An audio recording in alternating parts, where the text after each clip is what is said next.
Good morning, ladies and gentlemen. My name is Conor Sheedy, and I will be presenting today's Southern Talks on the topic of media freedom in MENA and beyond.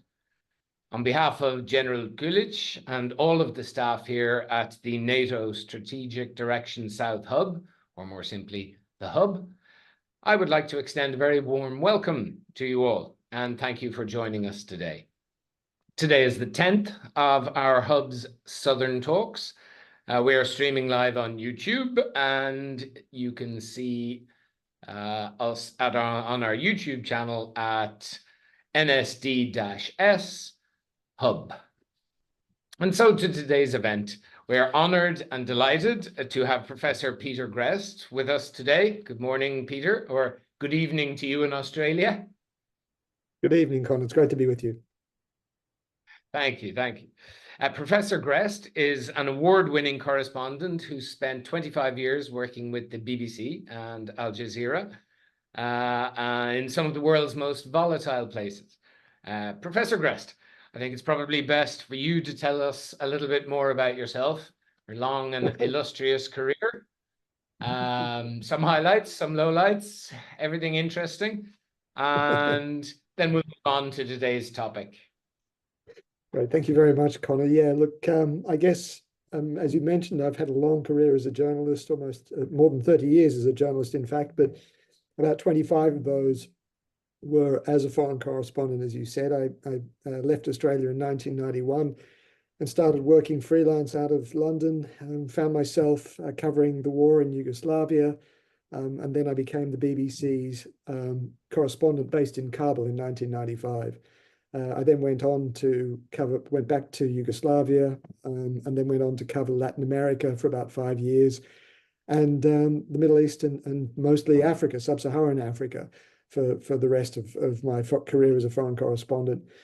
As you said, both with the BBC and with Al Jazeera. The low light you mentioned might well be that the moment that I'm perhaps most notorious for here in Australia, and that's as being one of our better-known terrorists. In 2013, I was detained along with a couple of my Al Jazeera colleagues when we were covering the unfolding political crisis in Egypt, and we were arrested and charged with terrorism offences. We were eventually convicted and sentenced to 7 years in prison, although I was released after a nice round 400 days behind bars under intense international pressure. So that kind of made a bit of a mess of my career as a foreign correspondent. So I'm now an academic at Macquarie University here in Australia, but also a media freedom advocate. I see. Thank you very much. I'm sorry to hear that it had a negative effect on your journalistic career, but it's certainly one of the upsides is that perhaps it makes you more available for an event like today's with us, and we're very grateful for that. So, thank you. If you'd like to begin, what is journalism today and how has it evolved over the last 20, 30, 40 years?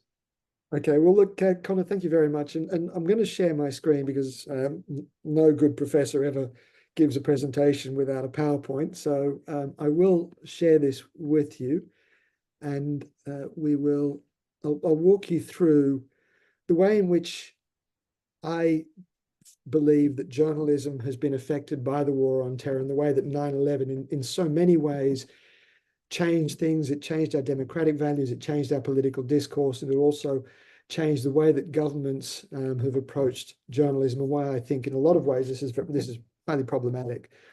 Well, I've titled this Media Freedom in MENA and Beyond, and I guess the beyond bit really refers to the way that I think this is, in many respects, what I consider to be a global war on journalism. If I can take you back to that notorious incident that I mentioned, when me and my two colleagues were arrested and charged with terrorism offences.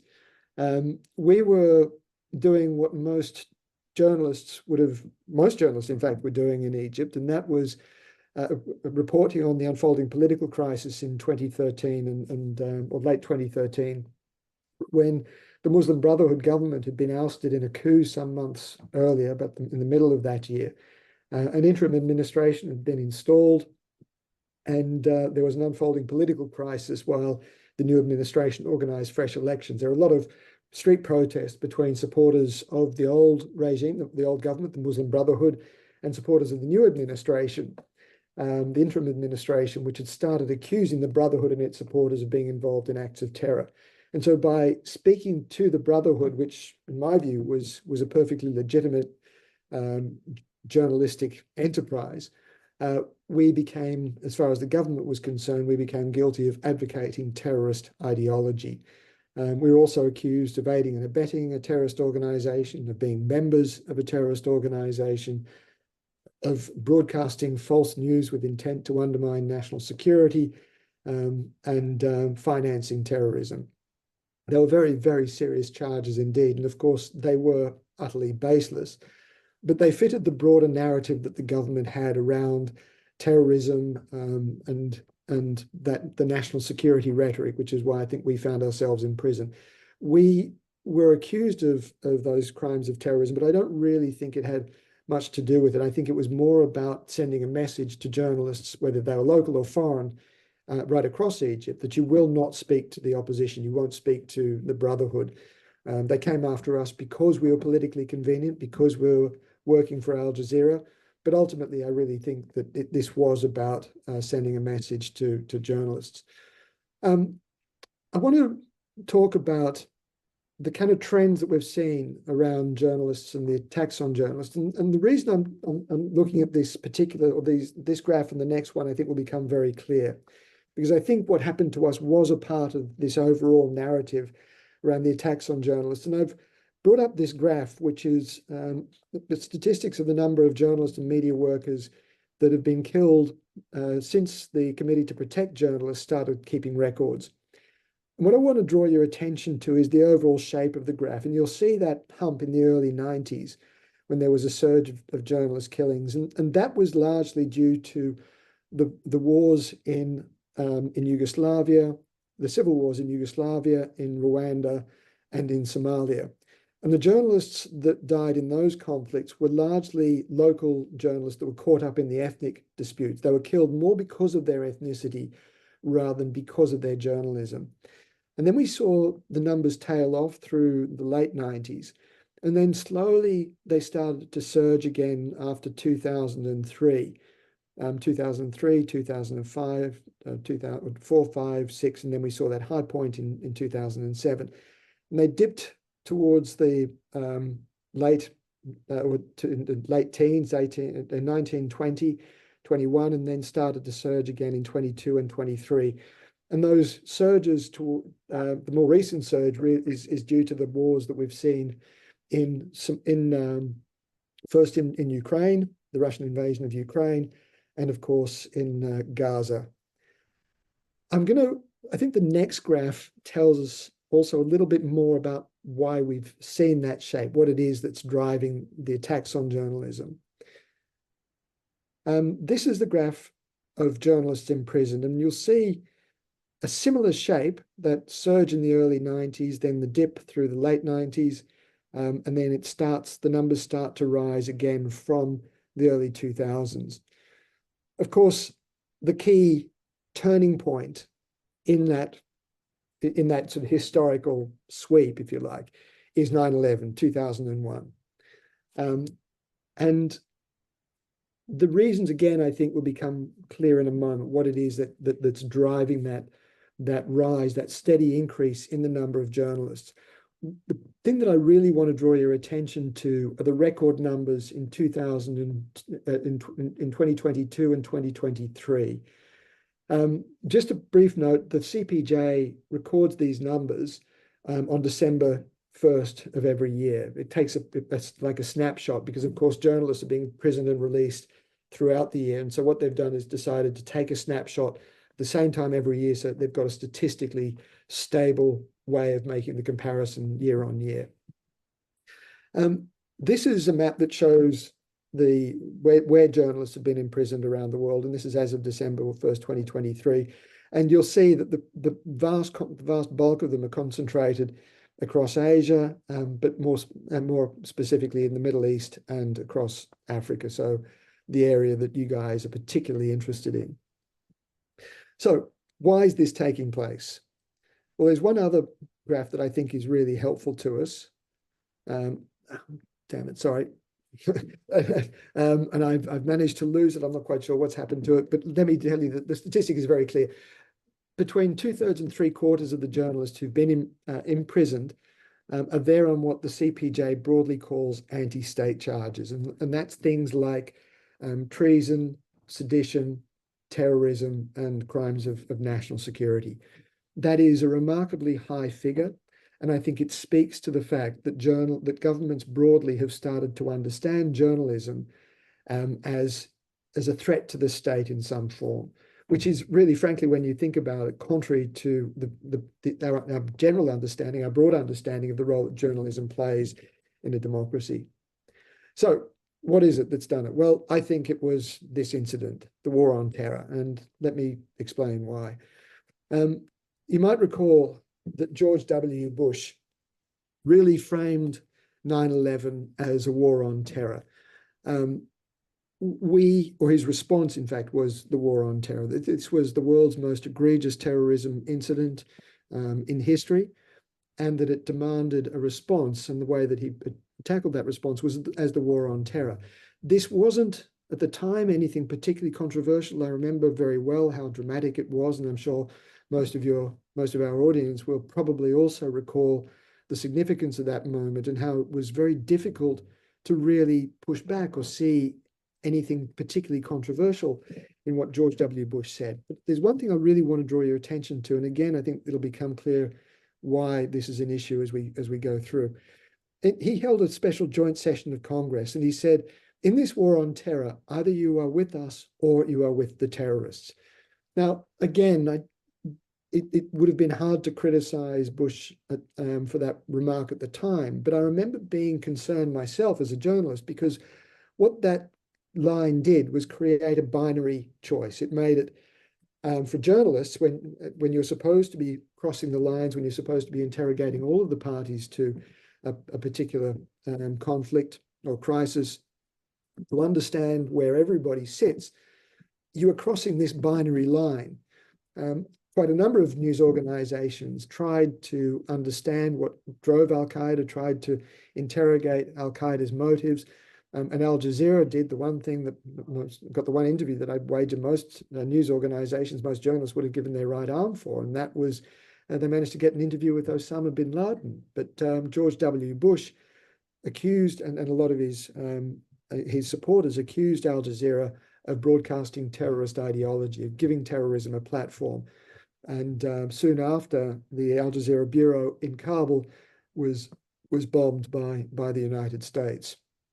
In my view, I think that was very problematic, because it made it very, very difficult, as I said, for journalists to do their jobs. I want to go back to my early days in Afghanistan in 1995, when I first went there as the BBC correspondent. And this, in fact, was a photograph that I took of the Taliban as they approached Kabul, as they started to lay siege to the city. And one of the things that I did back then in 1995 was routinely cross the front lines. We would go and speak to the Taliban.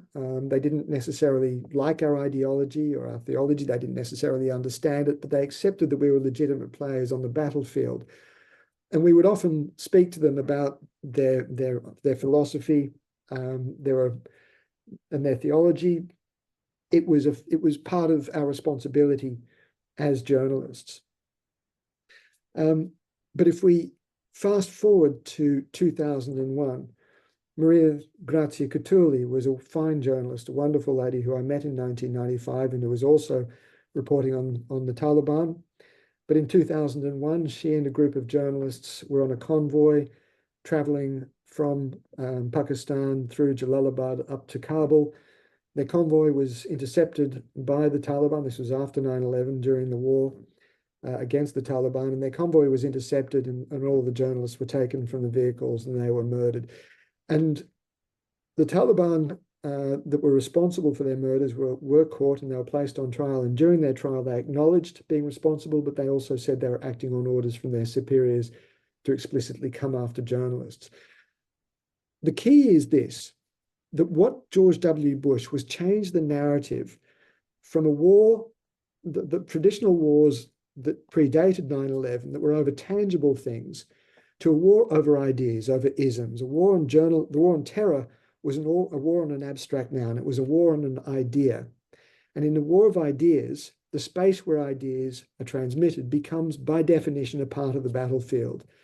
This is not an abstract idea. The bombing of the Al Jazeera bureau in Kabul was a part of a very physical, very tangible move in that war on ideas, in the same way that the murder of Maria and her journalist colleagues was also an attack on that, in that war of that battle of ideas, that battle of isms. And that also describes, I think, the reason why we've seen that steady upsweep of journalists imprisoned, largely on national security grounds, since 9/11. What we've seen more recently is the rhetoric attacking journalists, attacking journalism, attacking the messenger. This is a photograph taken from a Trump rally in 2020 when this T-shirt was quite popular. Trump, of course, has made multiple assaults on journalists and journalism, accused them of being the fake news, and he's described the journalists as being incredibly dismissive and often very abusive of journalists, and so in a lot of ways created the space that's allowed this kind of T-shirt to be worn and celebrated at Trump rallies. I want to walk you briefly through the Reporters Without Borders country reports. Reporters Without Borders runs the World Press Freedom Index, and it describes, it logs or charts the state of press freedom across the globe. And I'm going to walk you through some of the main or the worst offenders, but also those that are right at the very top of the numbers of jailers of journalists. Russia is one of the leading jailers of journalists, and as I mentioned earlier, largely responsible obviously for the war in Ukraine, and also responsible for the deaths of large numbers of journalists. And since the war in Ukraine, we've seen the Russia's position really deteriorate quite significantly. China is the world's biggest jailer of journalists. The vast majority of them are Uyghurs who've been imprisoned also on national security grounds, mostly on terrorism grounds, for covering the ongoing crackdown by Chinese authorities in the province of Xinjiang, and what China regards as its own war on terrorism. Myanmar, also one of the main jailers of journalists, principally since the coup of February 2021. Egypt, of course, my old friend, continues to be one of the world's biggest jailers. Iran used to be up there. Now it's slipped to number 5 in the World Press Freedom Index. In the number of jailers of journalists who've been imprisoned. More particularly since the unrest that followed the death of Mahsa Amini. But curiously, and I think this is really where I wanted to land on this, equal 5th in the world for the number of jailers of journalists is Israel.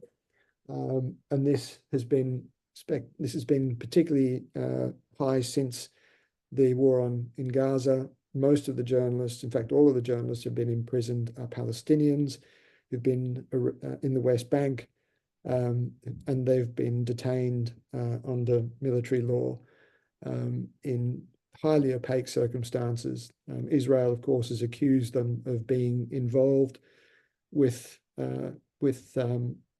terrorism, either with Hamas or with extremism in some form or other.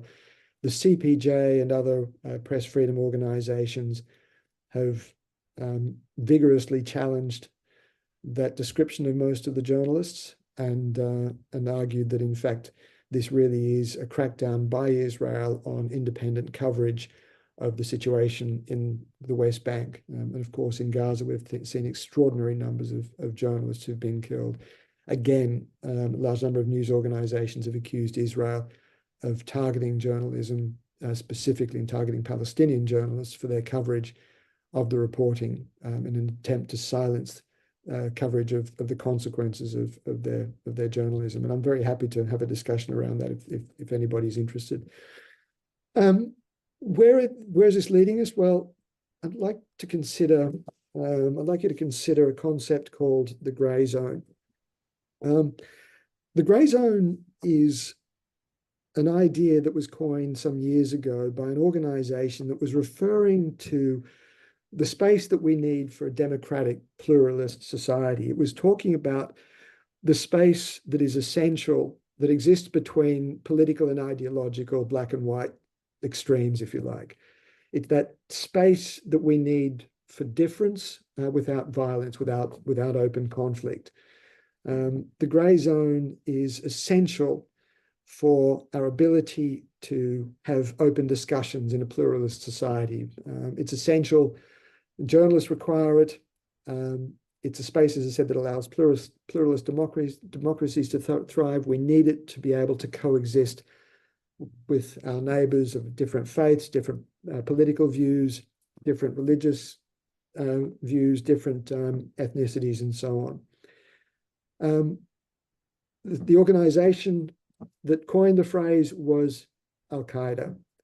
And it was Islamic State, not Al-Qaeda. And they publish a magazine, an online magazine called 𝐷WBUH. And one of the cover stories in 𝐷WBUH was titled "From Hypocrisy to Apostasy, the Extinction of the Grey Zone."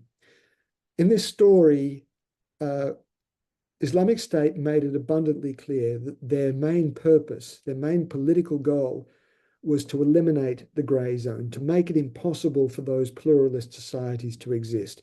They want to establish theocratically pure Islamic states, and they wanted to make it impossible for Muslims to coexist with any other faith, under any other political system.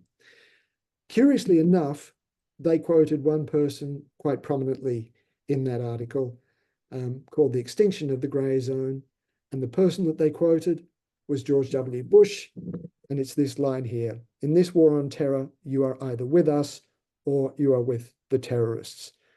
For Islamic State, what they were trying to do was, what they recognized was Bush's attempt to create a binary environment where it is impossible for Muslims to coexist alongside Christians. Now, we know that that is not what Bush was intending, but it is certainly the way in which Islamic State have interpreted it. And in my view, one of the things that we have seen has been the dramatic erosion of that grey zone. The way in which journalism is being targeted, I think, is a very serious assault on that grey zone. And I want to underline one of the key messages that I've been making to lawmakers, both here in Australia and abroad, that in trying to protect our democracies, in trying to protect our pluralist societies, it makes no sense whatsoever to be undermining one of the key pillars of those systems, one of the key elements that have made those systems so safe and successful in the first place, and that is the grey zone and independent media. Connor, I think I'll leave it there. That's the kind of core of my message, and I'm very happy to take the discussion from there.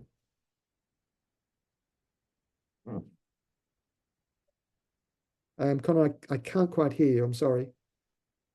I don't know if you're muted. I had switched off my microphone in order to not interrupt you. Sorry. So that was very good. Thank you very much for that. Do you think, off the back of what you've just said, that we've now reached the point where so-called Western free countries realize that the only way they can even enter into the battle of the narratives is to remove that grey zone? And it's very definitely a decision being made in order to try and compete. I often think in an argument, if you're willing to go to the center point, 50%, you'll admit what you know and what you don't know. And on the other side, the person refuses to make that that step forward, that effectively you've lost the argument without even getting into discussing the argument itself.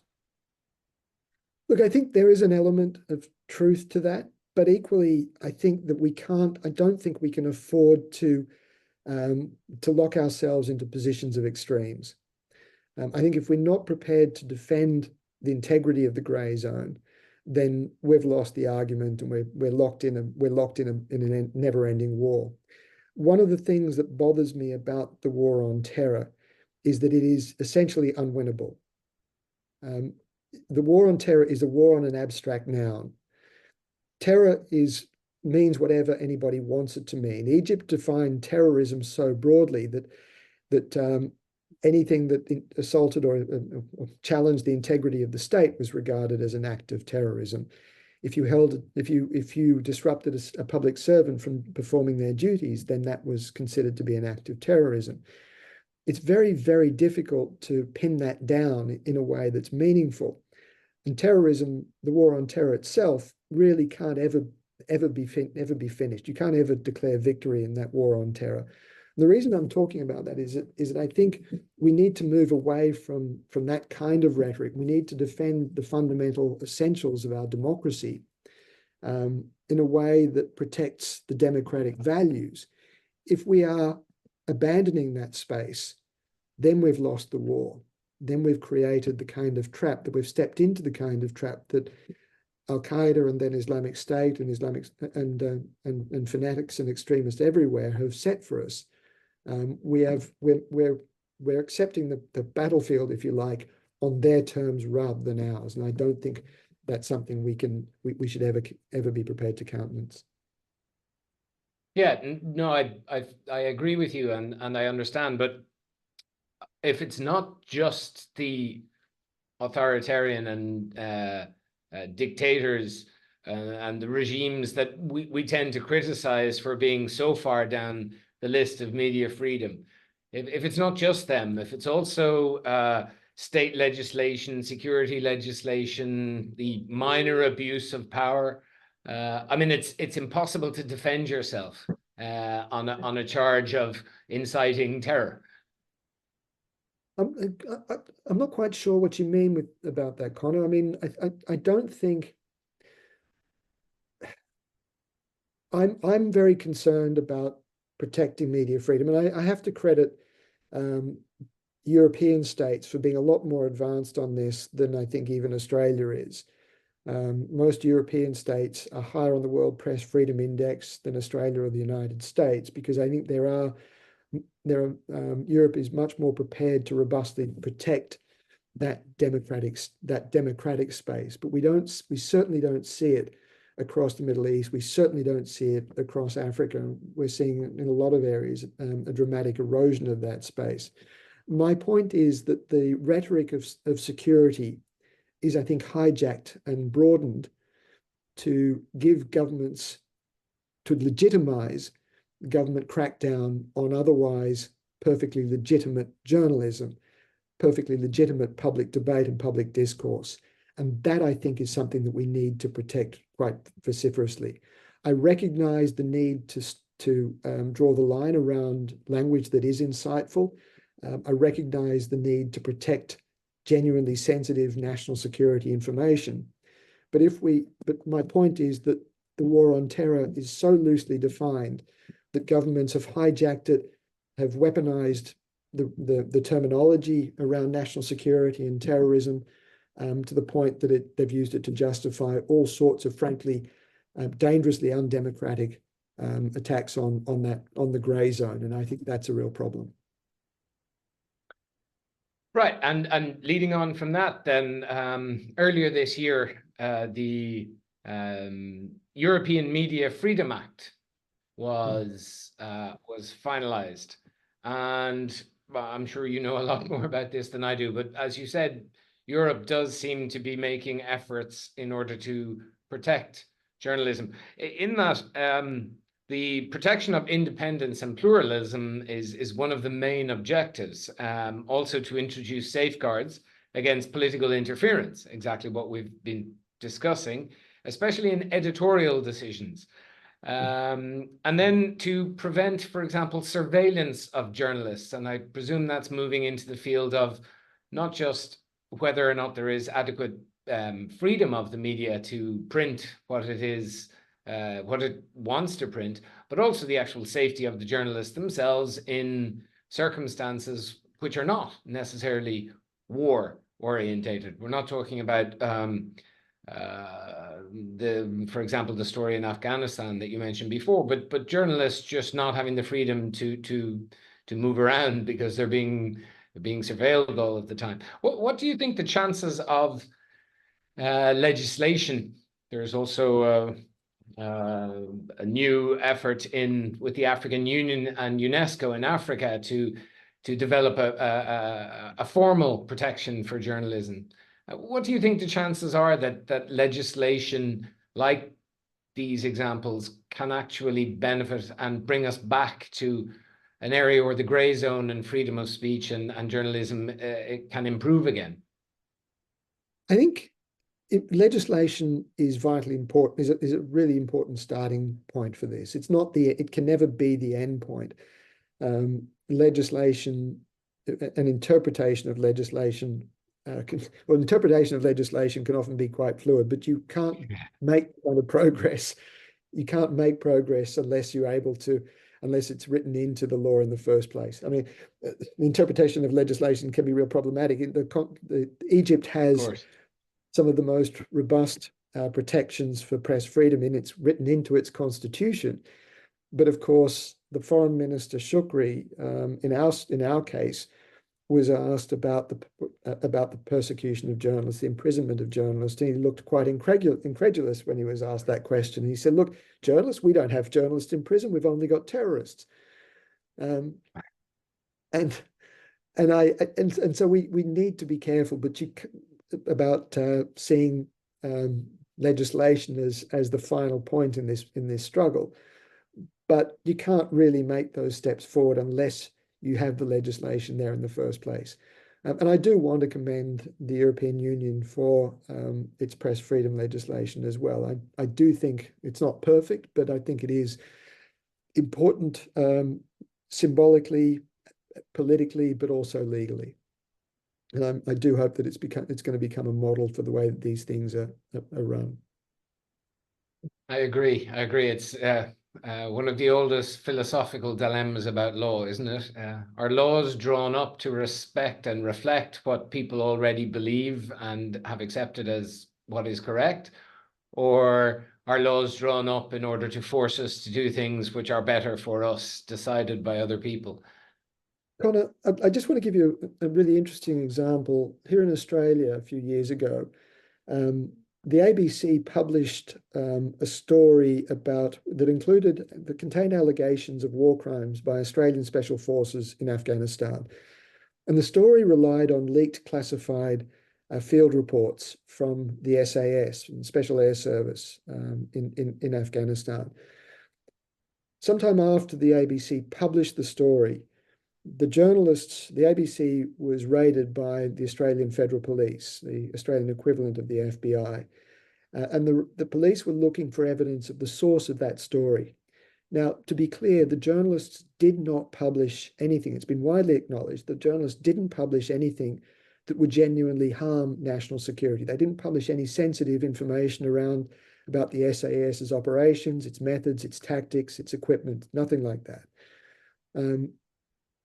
But the fact that the ABC obtained classified information was enough to justify the raid. Now, in my view, and in the view of a lot of observers, the story was critically important. There was a fundamentally vital public interest in that story.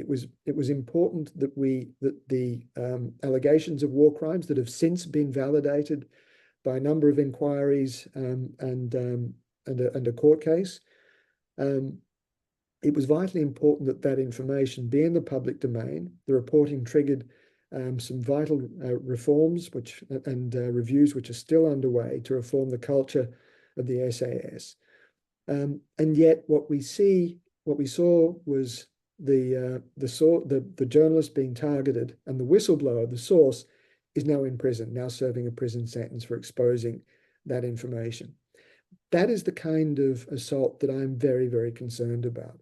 Australia is widely regarded as one of the world's leading liberal democracies, and yet here we have a whistleblower for a source, for a story that, yes, relied on classified information, but ultimately was genuinely in the public interest, serving in prison. And he is the first person to be imprisoned for anything, in relation to that entire story, the allegations of war crimes in Afghanistan. Yeah, and speaking of imprisonment, what would the journalistic view of Julian Assange be? Is he a journalist? Was what he did in the public interest? And secondarily, isn't the whole concept of the public interest now like a bubble that can be burst so quickly by saying national security? Okay, so a whole bunch of things in there. Let me unpack this a little bit. First of all, let me go back to the question of whether, because I have a very nuanced view of Julian Assange. As someone who was also detained for what we published, I am in a lot of respects sympathetic to Julian. I believe that a lot of what WikiLeaks did was in the public interest. I think some of the documents that they exposed needed to be out there, and they did trigger some important public discussions around the conduct of the wars in Afghanistan and Iraq. So in that respect, I am sympathetic. I know that a lot of your colleagues and a lot of people listening to this may disagree with me, and I'm comfortable with having those discussions as well. But I think fundamentally a lot of, not all, but a lot of what WikiLeaks did was genuinely important and in the public interest. However, and this is crucial, in my view, we should not be thinking of, the debate around who is a journalist is misdirection. It's an impossible question to resolve in a digital world. And Julian Assange has insisted that by publishing the documents, he was a journalist. He was acting as a publisher, as a journalist. In my view, we shouldn't be looking at who is a journalist, but we should be considering what journalism is. And the reason we identify journalism as a subset of freedom of speech as something, or as press freedom, as something important in its own right to be protecting, is not because we want to privilege a particular class of individual, but it's because we recognize the important role that information plays in a democracy, and that role is only underpinned by the ethics, the standards, the principles of the people that lie behind the journalism. So it's not contingent on your job title. It's not contingent on what you call yourself. It's contingent on the methods and the ethics that lie behind it. On that basis, I do not believe that Julian applied the necessary editorial principles to all of the information that they published. Julian Assange was in Australia awarded what's widely considered to be one of journalism's highest honours, a 𝐷𝐷𝐿𝐼 Award. But he got the same 𝐷𝐷𝐿𝐼 Award that I did, and that was for his services to journalism.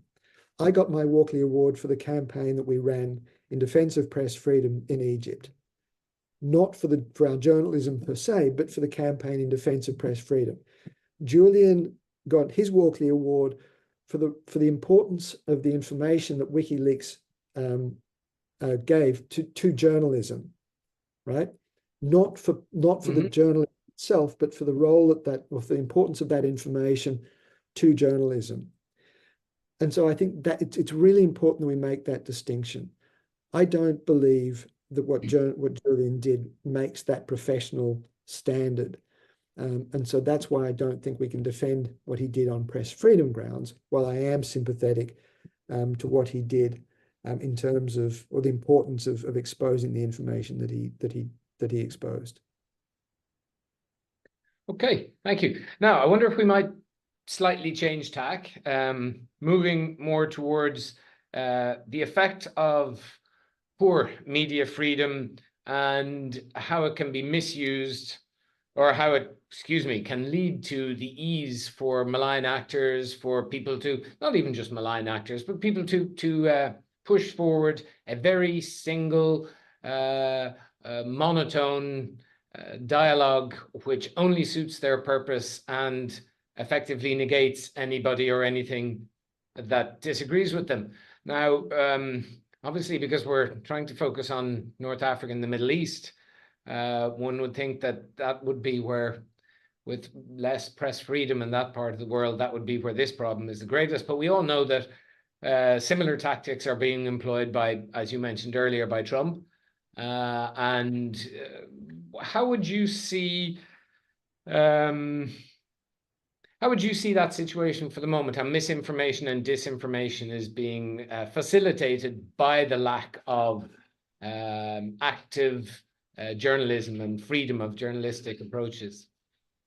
I'm really concerned about the spread of misinformation, and you're absolutely right that a lot of malign actors are using that democratic space, that filling the gray zone with, frankly, pardon my language, with a lot of bollocks, with a lot of information that's explicitly designed to push a particular narrative.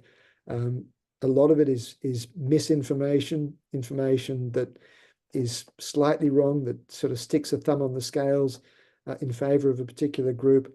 A lot of it is just downright lies.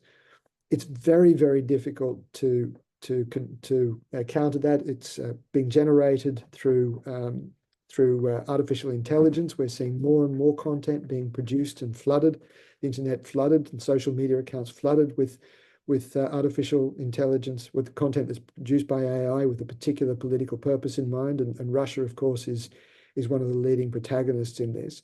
One of the problems that we have is that online, all information looks much the same. It is very, very difficult to make that distinction between information that is produced, as I mentioned earlier, in line with a set of ethics and standards that makes the grade as professional journalism, and a lot of other content that isn't. We're seeing this, we saw this particularly active through COVID, where a lot of so-called news stories were being circulated that contained all sorts of misinformation, conspiracy theories around the origins of COVID and COVID vaccines, and I think in all sorts of ways seriously undermine government's ability to tackle the COVID virus, to contain the virus.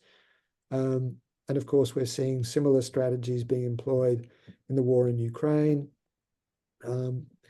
and in a whole host of other areas. Climate change is another area that seems to be ripe for this kind of misinformation. And to be clear, one of the biggest challenges that we're faced with, one of the things that these malign actors don't need to do is change our views drastically. All they need to do is seed enough distrust in the information we're receiving online. And so let me give you an example from a few years ago during the 2020 elections and both the 2016 and 2020 elections. Russia was very aggressively pushing misinformation, often that dealt with both sides of particular arguments. And I'm thinking very specifically here around some of the Black Lives Matter protests, for example, where we saw tweets supporting both sides of the argument. That was specifically intended to create division and mistrust within the American political system, the American political landscape. It is, as I said, malign actors do not need to win us over to their particular view. All they need to do is create distrust in our political systems, distrust in our authoritative news and information sources. If they can do that, then they can degrade the ability of our democracies to function. I think I'm particularly worried about the US elections. I think that a lot of the distrust that we are seeing in the integrity of the US elections is driven by malign actors, driven by a lot of online conspiracy theories. I know that we know that a lot of that is coming out of Russia and other states that are trying to undermine the integrity of the elections. And as I said, they don't need to change the minds of large numbers of people. They just need to create enough distrust to sow disorder and chaos in the system. And that is very, very troubling indeed. Yes, probably the most concerning aspect of knowledge and information today is, does anybody believe in anything? Depending on who you talk to or where you go to read or what you look at, you're always going to find as strong an argument on both sides. And how is a person supposed to get it clear in their mind what they believe in? To be honest with you, I don't really have a good answer for that. There are plenty of studies that will show that even people who are highly media literate find it increasingly difficult to make a distinction between fake news and genuine content. I think the discussions that we're having now around misinformation and disinformation, around the integrity of the online ecosystem and the information in the online ecosystem is forcing a really important debate around the effective functioning of the algorithms. My view is that we have, and particularly around there's often a discussion, Connor, that flows from this, that says that journalists need to operate better, that journalists need to figure out how to win the trust of their audiences, that audiences also need to be media literate. The problem is that this places the emphasis for the solution on the people that are using the system, right? The journalists and who are already struggling so much, to figure it out. So it's like the impetus or the objective is to make us feel guilty that we don't understand. Exactly. My point is very quickly that we need to be changing the ecosystem that we operate in, the algorithms. The algorithms are designed to monetize our attention for the profits of the social media companies. Right. And there's no criticism, but those systems govern the way that we communicate, that we operate as societies now, and we need to make them work for us. They can be re-engineered to privilege high quality information, democratic discourse, good quality news, and that's where we need to be focusing. Right, much the same way as advertising would have been fundamental to keep newspapers going decades ago. Now it's got to be the quick speed, clickbait almost when it comes to news. And I wonder if the only possible solution is that people realize that in time the truth will out, that old adage. We are so used to having answers immediately and getting information immediately and wanting it to be 100% true or false immediately that we don't give ourselves the time to look at an issue and do our background. And I'm not talking about the same pressure that you're talking about, but if you and I are going to have a conversation about something that we want to discuss properly, then we both have to have at least the basics of the knowledge on that. I see it that the fatigue caused by so much information is what is the biggest problem for the public. What do you think about that? That fatigue in just so much information and you don't know what to believe. Yeah, and I think this is really crucial. In the old pre-digital days, news organizations generally would have found a consensus around the basic science of for example, of climate change or COVID. And the discussion wouldn't be whether those things are actually happening. It would be around how do we deal with them. We would have at least a commonly understood basis of facts and information on which to build a policy discussion, policy debate. At the moment, even that core information is not agreed, and I think that is fundamentally problematic. The rise of conspiracy theories, the proliferation of misinformation is a serious problem for all of our democracies, and it is fundamentally a security issue. Okay. in order to try and be a little bit more positive and try and look towards whether it be a step backwards to the golden age of honesty and truth in journalism, or whether it's the step forward to people making more of a concerted effort all together to make truth important to us again, rather than just the money, as you mentioned, in the business plans, or political gain, or just sowing the seeds of confusion so that you can basically get away with any activity you feel like doing. What advice would you give for young people going into the profession in the South, if at all possible, in the Middle East? But in general, what advice would you give for young people?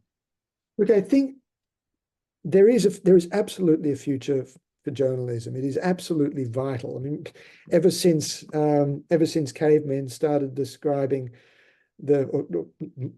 documenting the latest bison hunt on the walls of caves, we've needed people to record events as they unfold, to make sense of the world around us, and to articulate that to everyone else. We are fundamentally storytellers and documenters, and we've always had them, we always will need them. The question is the kind of form that takes, and I absolutely urge young people to become a part of the system. It's not easy, but I'm convinced that we will find, and there will be discussion around re-engineering our digital ecosystem in ways that support good journalism. There are plenty of great news organizations across Europe, across the Middle East, across Africa that are still thriving, that are still there. It's a world that's in flux, that has some serious challenges, but I still fundamentally believe in its existence, in its importance, and its fundamental value to our democracies. And I'm convinced that we will navigate a way through, and I don't think we're too far off some very, very powerful solutions. And what might one or two of those solutions be, in your opinion, obviously? I do think that we're starting to recognize the need to funnel money back into journalism. Australia has led the way with what's called the News Media Bargaining Code, where they forced the big digital publishers to negotiate with news organizations and pay them for the rights to republish news content. That hasn't been quite as successful as some people had hoped, but it does start to reframe the conversations around how we take money from the digital ecosystem and use it to support public interest journalism. That, I think, is the way forward. There will be a lot of discussions and experiments about how that should be done, but I think that is vitally important. I also think there'll need to be regulation around the way that the algorithms operate, as I said, to privilege and support and prioritize good journalism. I think we are starting to have those conversations, and I'm quite excited about the potential for that.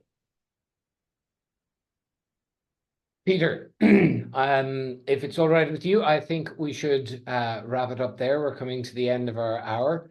I have thoroughly enjoyed this. I would prefer to go on for plenty more, but I do appreciate that it's getting late in Australia, and I'm sure you have a very busy week in front of you. So I just want to say how immensely grateful the Hub and NATO is for your time. And a big thank you to anybody who has been watching. I hope you've enjoyed it. We hope to see you again at our next Southern Talks, which should probably be within a month. And if you want to watch this on our YouTube page, again, it is at NSDS-Hub. With that, I will bring this event to a close. And one last time, Professor Greste, thank you very much indeed for your help, and I wish you the very best.